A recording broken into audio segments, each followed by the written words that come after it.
అవునండి, చందు గారు మేనేజర్ నే మాట్లాడుతున్నాను. ఏంటి అవునా కాదని కన్ఫర్మ్ చేసుకుంటున్నారా? చేసుకోండి ప్లీజ్, నా టైం మాత్రం వేస్ట్ చేయకండి. ఫోన్ పెట్టేసేయండి ప్లీజ్. சொல்லுங்க. ஒண்ணும் இல்லையம்மா, நாளைக்கு எங்களுக்கு ரிகார்டிங் தியேட்டர் கிடைச்சது. எப்படியாவது சந்திர சார் கால் ஷீட் அட்ஜஸ்ட் ஆச்சுன்னா நாளைக்கா? ஆமா. Thursday 24th. ஆமா. அடடே, என்னம்மா நாளைக்கு ஃபுல் டே பிரைவேட் ஆல்பம் பண்றாரே, எப்படி அப்பா? எப்படியாவது தயவு செஞ்சு நாளைக்கு ஒரு கால் ஷீட் நீங்க கவலைப்படாதீங்க, நான் பாத்துக்கிறேன். പറയൂ. എന്റെ പടത്തേക്ക് സാർ മ്യൂസിക് ഡയറക്ഷൻ പണ്ടണം. ആദ്യത്തെ ചാൻസ് ഞാൻ തരാം. I see. എന്തായാലും അദ്ദേഹത്തോട് ഒരു പ്രാവശ്യം സംസാരിക്കട്ടെ. പടത്തിലെ പ്രധാന വേഷം യാർ മമ്മൂട്ടി സാറോ? I see. Sarath Kumar sir. அப்படியா? മമ്മൂട്ടി സാറോ? ശരത് കുമാർ സാറ്. മമ്മൂട്ടി സാറോ? శరత్ కుమార్ సార్. మమ్ముట్టి సారో? ఓకే దీపక్ జీ, मैं బాంబే ఆకే గానా గాతా हूं. ఒక్క డేట్ ఇప్పించండి సార్ సార్. ప్లీజ్. కాదనకండి. మంది స్వదేశీ కంఠం, మీకు విదేశీ కంఠాలు ఉన్నాయి కదా. లేవని కాదు సార్, మొన్న ఒక పాటలో విలోచన అని ఉంటే వాడు విరోచన అని పాడాడు.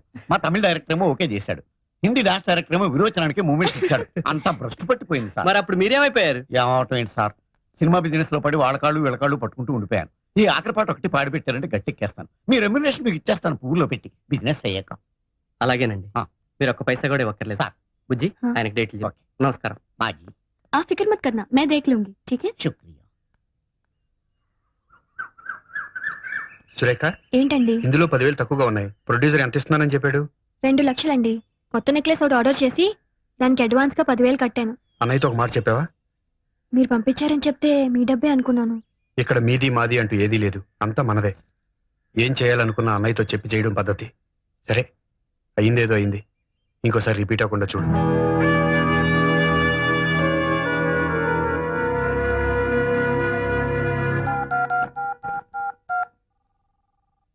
హలో. హలో. అమ్మా, నాన్న లేరా? ఏ, నాకు చెప్పకూడదా? చెప్పు. నాకు 10,000 అప్పుగా కావాలి. మీ ఆయన 2 చేతులా సంపాదిస్తున్నాడు. ఆఫ్టర్ ఆల్ 10,000 కూడా నీకంటూ లేవనమాట. ఆహా, ఎంత వైభవంగా ఉందే నీ కాపురం. మేడం, రంగా గారు ఉన్నారా? అన్నయ్య, ఇది శివరంజన్ రాగంలో. వద్దురా, అమృత వర్షం అయితేనే బాగుంటుంది. తాళం. నమస్కారం సార్. తీసుకురా. సారీ, మిమ్మల్ని డిస్టర్బ్ చేస్తున్నట్టున్నాను. పర్వాలేదు, చెప్పండి. మీరు చేసిన పాట అది నీదని ఇది నాదని రాష్ట్ర ప్రభుత్వం నందేవాడ గెలుచుకుంటుంది. ఆ మాట వినగానే మీకు నమస్కారం పెట్టుకుందామని. అన్నయ్య ఉన్నారుగా. నమస్కారం సార్. పెద్ద ఫంక్షన్ చేసుకోబోయే ముందు మా ఆనందాన్ని మీతో పంచుకుందామని చిన్న సత్కారం. ఏమండి, ఆ అవార్డు వచ్చిన పాట బావగా రూల్లో లేనప్పుడు మీరు చేసిందే కదా. ఆయన దండ మీకు కూడా వేసి గౌరవిస్తే బాగుండేది కదండి. శ్రీరామచంద్రుడు లాంటి అన్నయ్య చేత తమ్ముడు అని పిలిపించుకోవడమే నాకు దక్కే గొప్ప గౌరవం. దాన్ని దండాలు దండలు ఇవ్వలేవు. టాప్ 10 లో కూడా మన పాటే నంబర్ 1 గా వచ్చింది సార్. ఏదో ఇదంతా మీ కృషి. పొద్దున్న టీవీలో వచ్చిన టాప్ 10 ప్రోగ్రామ్ చూశాను. మీ ఆయన చేసిన పాట సూపర్ హిట్ అయి నెంబర్ 1 గా వచ్చిందిగా. ఆ ప్రొడ్యూసర్స్ మీ ఆయనకి ఏమిచ్చారేంటి?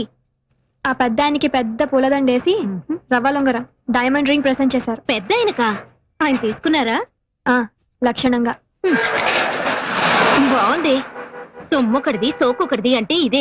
కష్టపడేది మీ ఆయన, ఫలితం మాత్రం ఆ పెద్ద ఆయనకి. ఆహా, ఏం అనుభవిస్తున్నావే. నేను తెచ్చిన అమెరికా సంబంధాన్ని కాదని ఏరికొరి ఇష్టపడి మరీ చేసుకున్నావుగా. అనుభవించు. కారెక్కు డ్రాప్ చేస్తాను. అక్కర్లేదులే. ఇదిగో, నువ్వు పేరుకి మాత్రం శ్రీరంగం వారి కోడలివైనా ఆ ఇంట్లో ఉన్నంత కాలం 2nd క్లాస్ సిటిజన్ లా బ్రతకాల్సిందే. ఆ ఇంట్లో ఉన్నంత కాలం 2nd క్లాస్ సిటిజన్ లా బ్రతకాల్సిందే. ఏమో, చూస్తుంటే అలాగే అనిపిస్తుంది.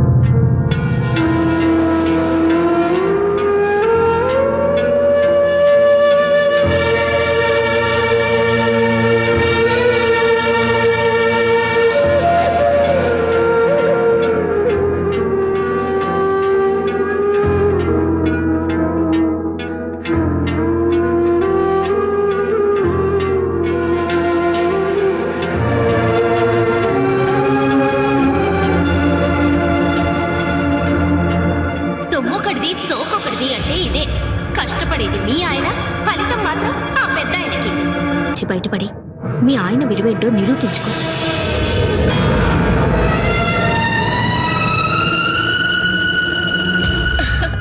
చాలా బాగుందండి. ఎవరికో ఇంకెవరికి? నీకే. రేపు మీ ఆయన